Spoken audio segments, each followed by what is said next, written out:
If you're gonna be getting out of the Army, whether that's ETSing, retirement, whatever the case is, there's some important things you should make sure to do before you get out. You gotta go prepared into this. It's a big change going from especially being on active duty to becoming a civilian, and not having a plan, not doing certain things can really make the transition a real struggle. So I've got 4 things that I wanna recommend to you to make sure you take care of before you get out.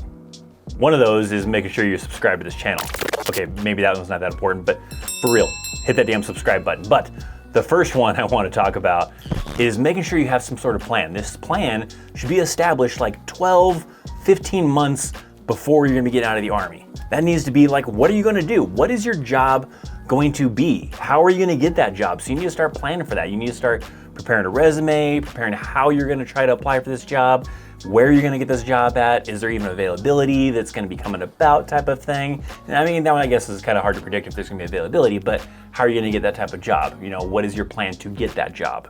And you probably need some kind of backup too. Like if that job does not work out, you can't get that job, they don't wanna hire you, there's no openings or whatever, what is your fallback to that? And probably even a fallback to that as well. So probably 3 possibilities of like, this job is the first one that I wanna go for, and if that one's not gonna work out, then this one, you know, and you're planning for all 3. And whichever one hopefully pans out, hopefully your number 1 choice, then you have some kind of backups in case the number 1 choice does not pan out.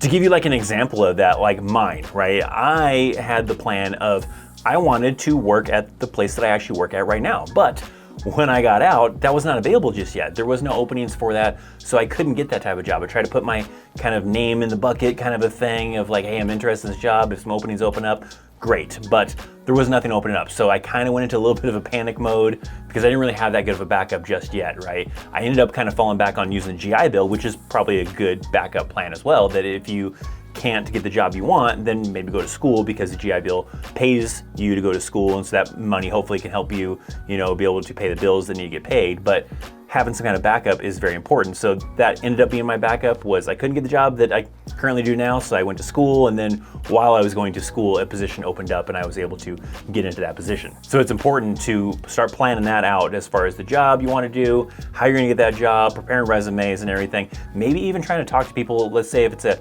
specific company or specific type of job, maybe trying to network with some of those individuals, let them know, hey, I got about 6 months, a year, whatever left in the Army, and I'm looking hopefully, you know, try to find a career with you guys. Additionally, kind of with that plan, with finding a job, is also where you're gonna live. Are you gonna move back with your parents? Hopefully not. Hopefully you move on to that lifestyle or move away from that lifestyle, but where are you gonna live, you know, and how are you gonna afford that? And that leads into the second thing of saving up some money, because you need to save up money for if things do not work out right away. If you get out of the Army and you don't get the job immediately that you wanna get, right? How are you gonna still pay the bills? Hopefully you do save some money, so that way you do have something to fall back on when you can't get a job right away. That might come from, you know, saving the last tax return, right? You do your last tax return before you're about to get out of the Army, and you make sure to save that money into a savings account. You maybe do an allotment, you put aside a certain amount of money every paycheck into a savings account, and you build up maybe a couple $1,000s hopefully, and maybe more, and be able to have that for that kind of safety net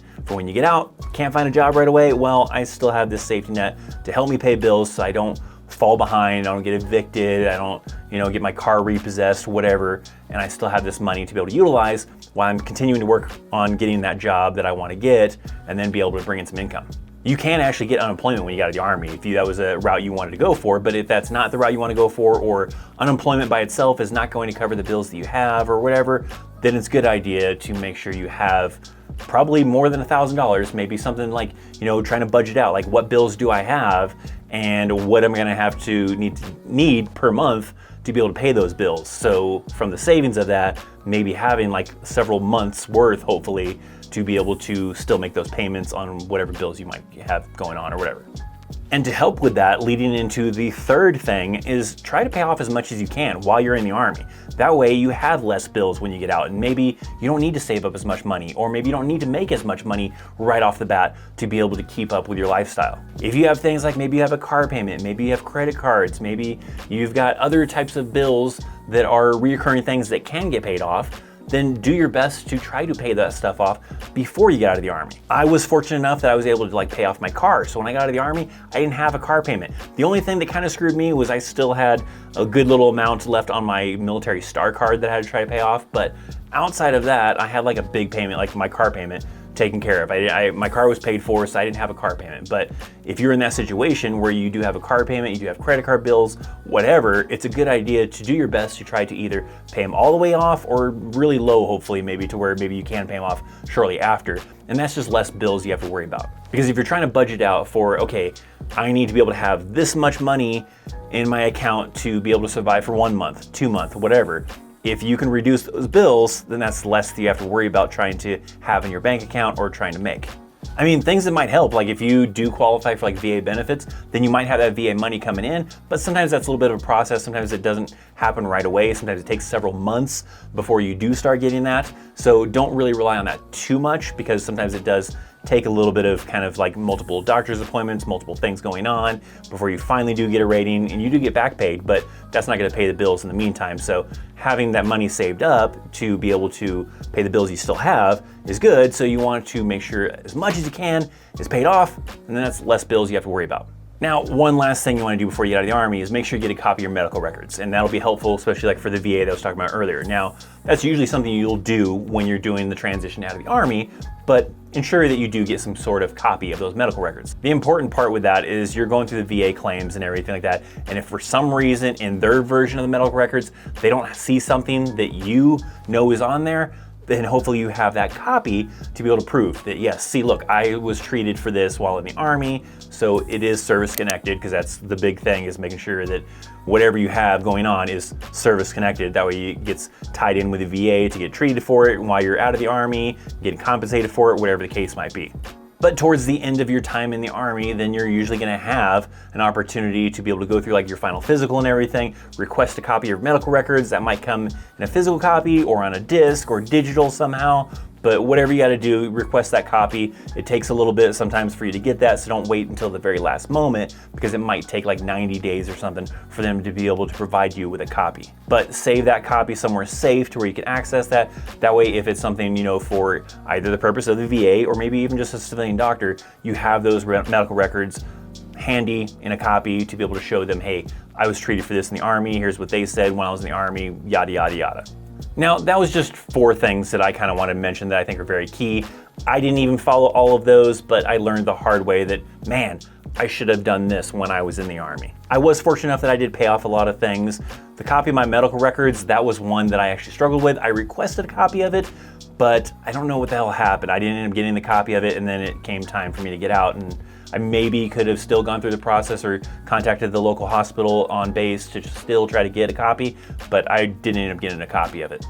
And I didn't really plan too far out. I was kind of just hoping for this one thing to work out, and it didn't, so then I had to kind of rush a little bit and be like, okay, I guess I'm gonna go to school, which that worked out good, and then everything did happen to fall in place, but it could have gone way worse, so it's best to not just rely on luck, but hopefully have some kind of good plan.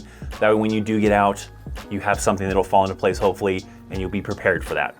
There are probably more than just these 4 things that I mentioned that you should probably do before getting out of the Army, and I would love to hear from those of you out there that are watching this, that have gone through this experience, that have transitioned out of the Army, out of the military, whatever the case was. What are some key things you would give advice to some of these soldiers out there, some of these individuals trying to transition out of the Army, the military, whatever? What things do you recommend that they take care of before they make that transition out of the Army and into the civilian world?